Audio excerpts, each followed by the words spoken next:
Hey guys, it's Jay. Welcome back to my channel. We'll discuss the popular culture of the 70s, 80s, and 90s. I wanted to talk about a cartoon today, which for whatever reason, I had forgotten about this for the longest time. And you know what, I don't know how I forgot about this cartoon. It was one of my most fondest memories when I was a kid growing up.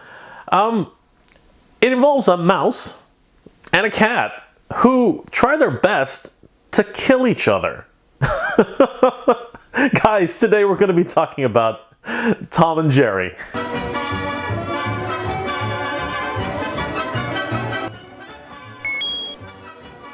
Tom and Jerry were a series of animated shorts which premiered usually at the beginning of feature-length films by MGM. They were created by William Hanna and Joseph Barbera all the way back in 1940 and ran until 1967.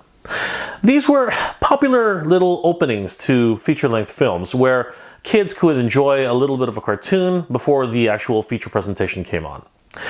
It was a different time. There were not many televisions in homes at the time.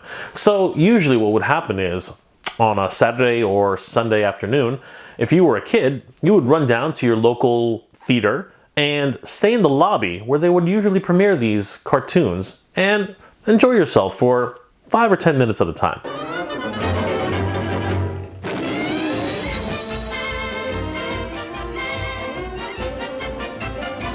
Now, obviously, I wasn't born in the 1940s, or even had any idea that these cartoons came from that era.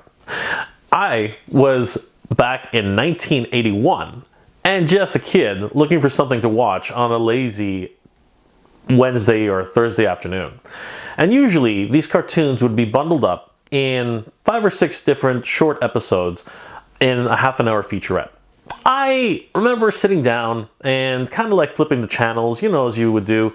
Today you'd use a remote control, but back in the day we would just use the old clicker dial and just like click, click, click, click, click, click, click. And I remember reaching channel 20 here in Toronto, which was Buffalo UTV W29. You're going to hear that a lot now. And I remember watching this cat and mouse literally chasing each other and trying to outwit the opponent and try to figure out a way to either catch, maim, or perhaps kill the other opponent. It was crazy.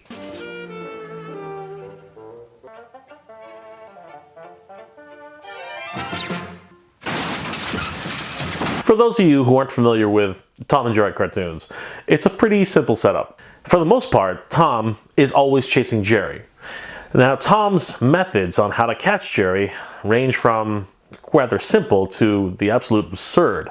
You can sometimes see Tom using anything from a pistol, a gun, a whip, a machete, any sort of violent device to try and slow down Jerry.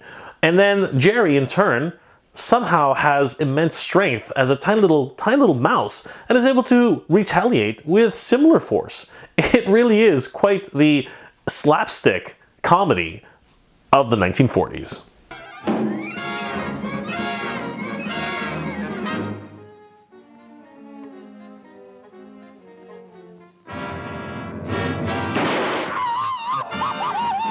The truth of the matter is, no matter how violent the cartoon is or how outrageous the attempts that Tom and Jerry have to capture and counterattack their actions to one another, there really is no ultimate end. Sometimes you'll see a scene where Tom might get sliced in half. There's no gore, mind you, but he literally bounces back in the next moment and still continues to try and chase Jerry. And there are times where Jerry himself is able to outwit Tom, but in the very next scene, he's right at it again, and Tom is right there trying to catch him again. It's just that eternal struggle of cat versus mouse. And we just, as the audience, are along for the ride.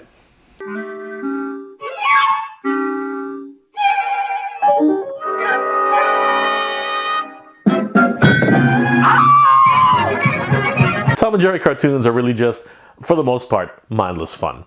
We have a cat and a mouse who are literally trying to kill each other.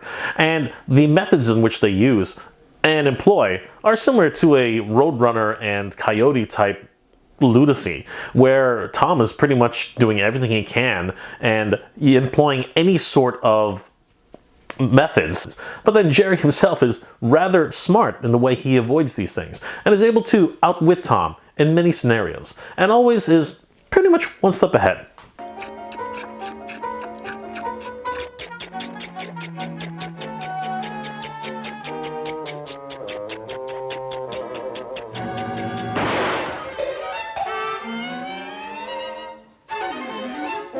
Now, that's not to say that Tom doesn't get the upper hand once in a while, but it's very far and few between, and usually Jerry is the victor in the end. However, there are instances where both Tom and Jerry share a similar goal in mind. Sometimes, if you will, other supporting characters like Spike the dog have annoyed the two to the point where they want to retaliate against him, and they actually conspire to do something against Spike and his little boy, Tyke. It's kind of interesting seeing two rivals actually going up against an equal foe who pretty much has the upper hand against both of them.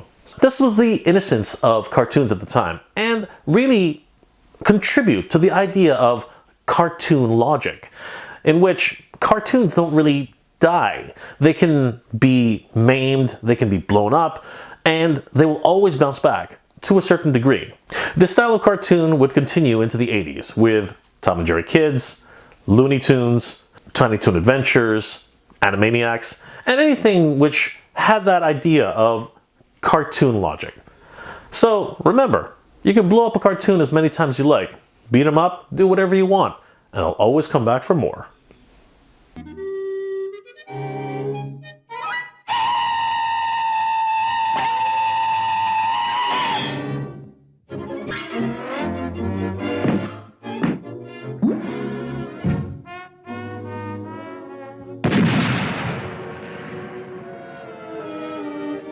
The series itself is not without its controversies. If you were to watch it today in its state that it was presented in the 1940s, you will recognize some social ineptitudes and a lot of, at the time, accepted norms for racial discrimination. There are a lot of instances where you can find Tom and Jerry and Spike exhibiting blackface or things which were meant to be funny at the time, but today would be very lowbrow and really not accepted at all. We do have to remember that at the time that these cartoons were made, they were acceptable norms. And as many people have put it, it's not right then and it's not right today. But if you do take the series as it was presented with a grain of salt, you can enjoy the series. And there really are only a few episodes which really showcase this type of stereotypical attitude from the 1940s, 50s, and 60s.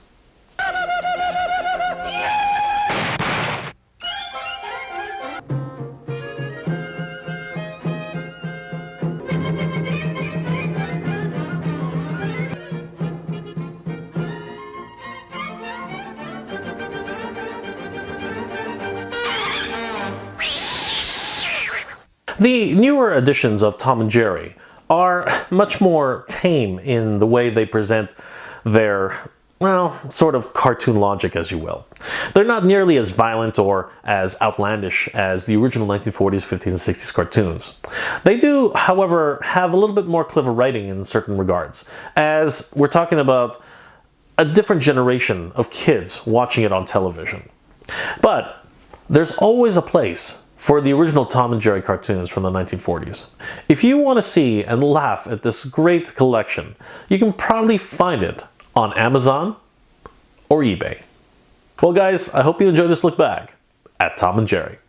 It definitely is one of those cartoons which I look back at fondly, and a great example of mindless cartoon fun. I also forgot to mention that it inspired multiple other cartoons to follow in its footsteps.